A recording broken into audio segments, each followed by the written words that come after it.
We gotta take our screwdriver right down in here to get at this screw under here.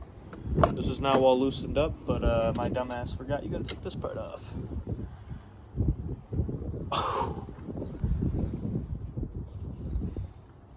Wow, that is in there.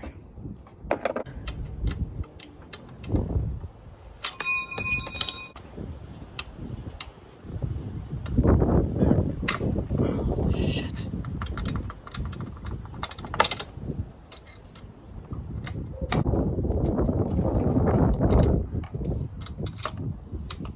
Another tip, always make sure your stuff is organized.